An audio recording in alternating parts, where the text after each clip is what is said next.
What is going on, everybody? Welcome back to BRICKcast for another update on the LEGO Battlebox.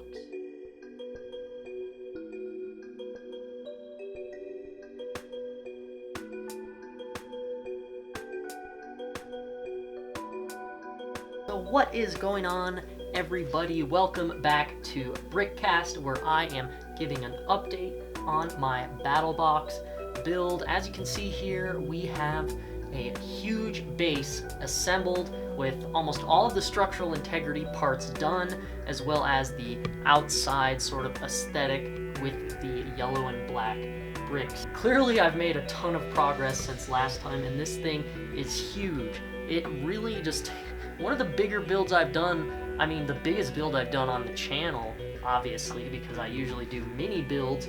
Now you might be wondering what the deal is with all these red pieces here. These are just only red because they're structural, right? So I decided to color code all the structural pieces in red just because it helps me differentiate that, okay, all of these red 2x bricks are for the structural integrity of the build, so they're all going to need to be covered up by the end, and it just helps me tell the difference, where this brick right here is for aesthetic purposes. I can have a very clear color distinction between these two right there on the end.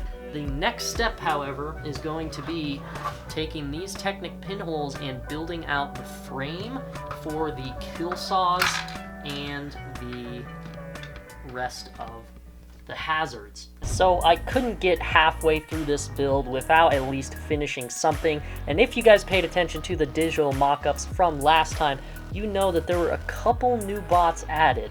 So if I get this big boy out of the way and bring in some smaller stuff, we have one of the bots, if I can position it right here, which is actually going to be Whiplash. Now this one turned out almost exactly as I had it designed out, with just a few minor changes.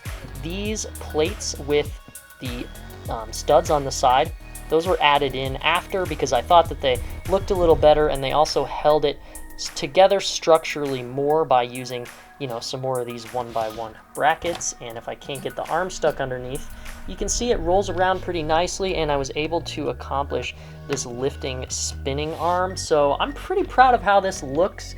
As far as the color scheme goes, I thought about giving the yellow and black color scheme a try that the Whiplash team has since adopted for these past 2 seasons, but I just think the red looks better, man. I mean, I don't know why they got rid of the red, and not to mention this round piece that I used for the spinner, which was super essential, does not exist in Lime in LEGO, so that's my excuse for sticking with the red, other than the fact that I just think the red looks better. The next bot miniature that I ordered along with the pieces for the Battlebox and was eager to finish up was Lockjaw, who I can bring into the frame right there. Now, Lockjaw, I gotta be honest, this isn't one of my favorite builds, and making this one was a heck of a challenge. It was a doozy, to say the least, and really, my headache with this build was I spent forever.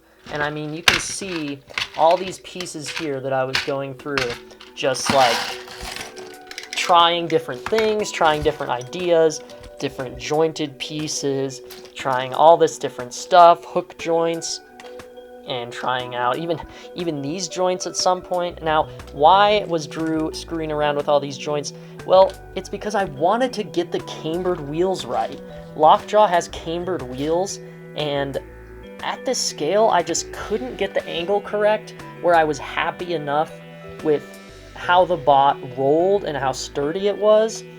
And I also couldn't get it to be invertible and have the angled wheels. So I kind of threw that out the window. I went with a simpler design. This build, I was happy with how a few things turned out. I decided to sacrifice the cambered wheels in order to make the bot invertible, which is part of that functionality kind of creed that I adopt with my BattleBot build. And it also has these unicorn horns on the front, which just make such cool lifting arms. You can even pose Lockjaw in its signature pose. So I don't think it looks too bad. Definitely not my favorite bot build, but certainly gave me a headache. I mean, I sat there for like 5 hours going through all these purple and gray pieces trying to come up with something, but the one that came out in the end, I think, is good enough. Anyway, both of these new inductees into the mini BattleBots collection look super nice, and maybe I'll make in-depth videos about these sometime in the future, but I've just been trying to up the count of BattleBot replicas before the new season starts, and I figured I'd throw some in there with this BattleBox, because you gotta have robots to fight in the box. Anyway, everyone, that is it for this little update on the LEGO BattleBox. Now, I'm gonna be away for the weekend, so it might be a little while before I get another update to you, but by the next update, I will for sure have the Technic mechanisms working, or I'll at least have tried them out. So stay tuned for the kill saws and probably me sort of sprucing up the edges of the BattleBox. Until next time, this has been Drew with BRICKcast. Thanks for building with me.